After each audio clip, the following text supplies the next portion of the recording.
Jadi di video kali ini teman-teman, saya akan membahas aplikasi pinjol ilegal yang bisa langsung cair hingga 5 juta rupiah ke rekening pribadi serta e-wallet seperti Dana, OVO ataupun GoPay. Oke teman-teman, jadi ini dia aplikasi yang akan saya bahas di sini adalah Tunai Bijak KTA tanpa bunga yang dibuat KSP Emas Nusantara.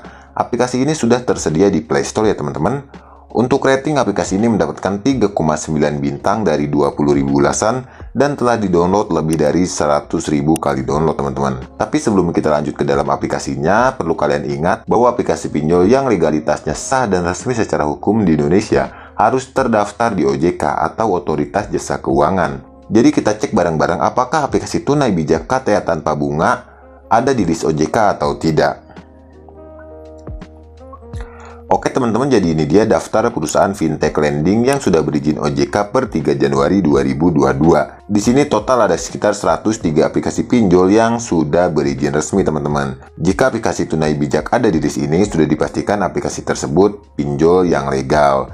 Namun sebelumnya saya sudah cek bahwa aplikasi tersebut tidak ada di list ini. Jadi sudah dipastikan aplikasi Tunai Bijak KTA tanpa bunga ilegal ya teman-teman. Jadi buat teman-teman yang ingin galbay atau tidak membayar di aplikasi ilegal tentunya tidak masalah teman-teman. Ini berdasarkan berita yang saya baca di CNBC Indonesia. Nah ini dia teman-teman, saya baca di website CNBC Indonesia bahwa kata Kominfo kita nggak usah bayar utang ke pinjol ilegal. Berdasarkan judul yang saya baca ini, jadi sudah dipastikan kita diperbolehkan untuk galbay atau tidak membayar di pinjol ilegal karena Kominfo sendiri yang mengatakan ya teman-teman. Oke, tadi kan kita sudah cek ya bareng-bareng bahwa aplikasi Tunai Bijak KTA tanpa bunga tidak ada di list OJK. Jadi sudah dipastikan aplikasi ini ilegal. So buat teman-teman yang ingin galbay atau tidak membayar di aplikasi pinjol ilegal, gaskeun aja teman-teman, tidak masalah. Tapi itu balik lagi ke pribadi kalian. Kalau saya pribadi punya hutang ya harus dibayar. Oke, di sini kita baca dulu aja tentang aplikasi ini secara singkat saja. Untuk produk pinjaman di aplikasi ini mulai dari Rp200.000 hingga Rp20 juta. Kemudian untuk periode atau tenor pinjaman 91 hari hingga 180 hari. Dan bunga pinjaman per tahun maksimal 14% saja teman-teman. Kemudian di sini ada simulasi jika teman-teman meminjam uang di aplikasi ini. Jika teman-teman meminjam uang Rp1 juta dengan tenor 180 hari atau 6 bulan, maka di sini teman-teman hanya mengembalikannya itu Rp1.034.000 saja.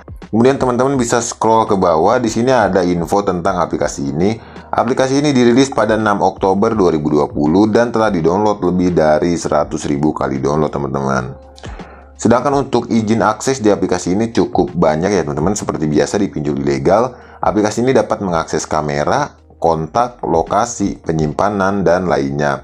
Jadi buat teman-teman yang ingin galbay atau tidak membayar di aplikasi ini, saya sarankan teman-teman mengamankan dulu data-data penting yang ada di handphone kalian tentunya. Oke, kita sudah cukup ya membaca mengenai aplikasi ini, jadi langsung saja kita masuk ke dalam aplikasinya. Oke teman-teman, jadi seperti ini tampilan dari aplikasi Tunai Bijak. Di sini teman-teman harus daftar dulu menggunakan nomor telepon yang aktif, karena akan ada kode OTP. Jadi saya input dulu saja untuk nomor saya yang aktif tentunya. Lalu kalian tunggu saja sampai kodenya masuk. Oke, ini kodenya sudah masuk. Oke teman-teman, jadi seperti ini tampilan utama dari aplikasi Tunai Bijak. Di sini teman-teman bisa meminjam hingga Rp5 juta dengan tenor 91 hari dan bunga maksimal 0,05% per hari. Untuk mengajukan pinjaman di aplikasi ini, teman-teman klik aja ambil sekarang. Kemudian di sini teman-teman harus mengisi 4 step. Yang pertama itu informasi identitas, kemudian yang kedua informasi kontak darurat, yang ketiga informasi pribadi, dan yang terakhir di sini adalah informasi bank. Oke, saya isi dulu aja untuk informasi identitas ini. Di bagian informasi identitas, teman-teman di sini harus verifikasi wajah, kemudian foto KTP bagian depan. Lalu di sini teman-teman harus mengisi nama sesuai KTP, nomor KTP, agama, pendidikan, dan status pernikahan. Oke, saran saya di bagian foto KTP ini, usahakan foto yang teman-teman input harus jelas dan detail ya, jangan blur.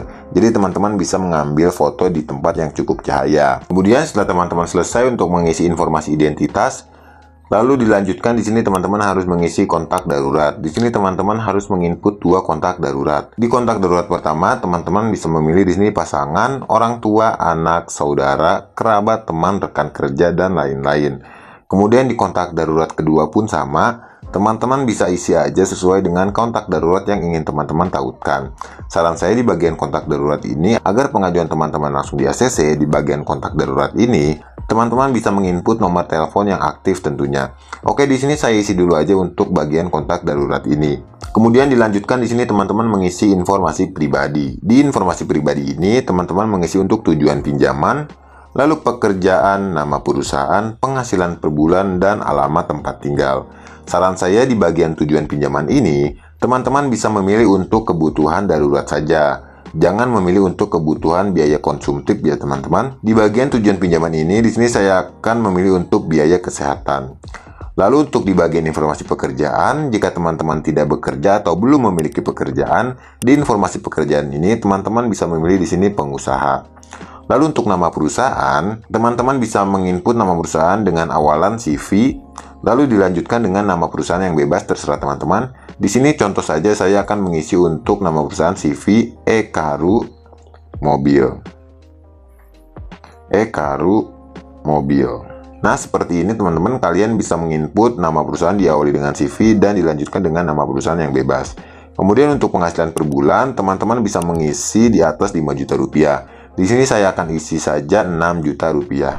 Kemudian dilanjutkan di sini teman-teman mengisi untuk informasi bank. Di aplikasi ini untuk pilihan banknya tidak terlalu banyak. Di sini tersedia Bank Mandiri, Bank BRI, Bank Negara Indonesia atau BNI, kemudian BCA dan CIMB Niaga. Untuk pencairan ke e-wallet seperti Dana, OVO ataupun GoPay, teman-teman bisa cek di kolom deskripsi. Saya sudah tuliskan di situ secara detail ya teman-teman. Oke, di sini saya akan mencairkan ke rekening pribadi saya yaitu Bank BCA. Kemudian untuk nomor rekening, teman-teman bisa isi aja sesuai dengan nomor rekening teman-teman tentunya. Oh iya, saya hampir lupa memberitahu agar pengajuan teman-teman langsung di ACC. Di bagian informasi bank ini, usahakan nama pemilik rekening harus sama dengan nama yang didaftarkan di aplikasi ini, agar pengajuan teman-teman langsung di ACC tentunya. Oke, setelah kalian selesai mengisi informasi bank ini, kalian langsung aja klik lanjut. Oke, setelah kalian selesai mengisi semua informasi pribadi, kalian tinggal tunggu saja sampai pengajuannya di ACC. Biasanya sih nggak terlalu lama, 5-10 menit saja sudah langsung di ACC dan dana pinjaman kalian langsung cair ke rekening pribadi serta e-wallet seperti Dana, OVO ataupun GoPay. So, segini aja untuk video kali ini. Bye-bye.